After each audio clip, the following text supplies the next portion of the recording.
Hi, and welcome to RedTrack Unlock overview videos. Today we'll talk about how to use acquisition dashboard.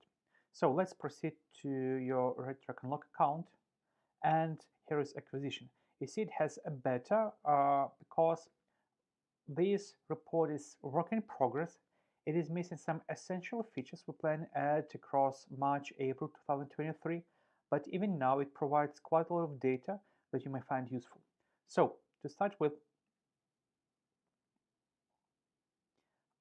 you can see that this report reads from the UTM values like that we set up on the backend, but they correspond to typical UTM values: source, campaign, ad group, and ad.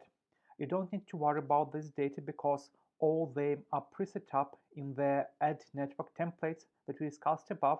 What you may decide to change here is the sequence of those reporting slices.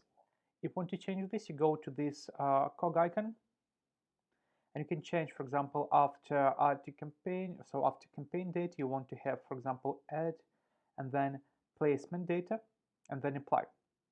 I don't want to make this change. I think that source, campaign, ad group, ad is the best recommended setup.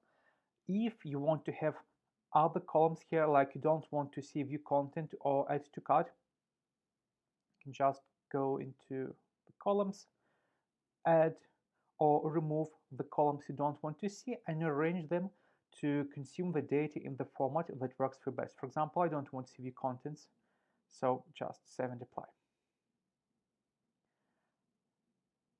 That's pretty much it. You have only one website, so nothing to choose here.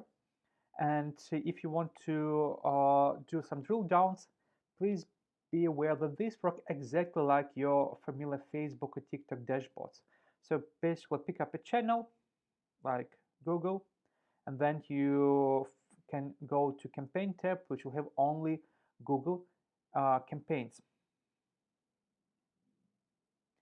And proceed one by one until you get to the data point you need, or you can jump straight into the ads. But we don't have any names for Google Ads in our template, so that's where we see an A. Now, that was the overview of RedTrack Acquisition Dashboard, and enjoy using RedTrack Unlock.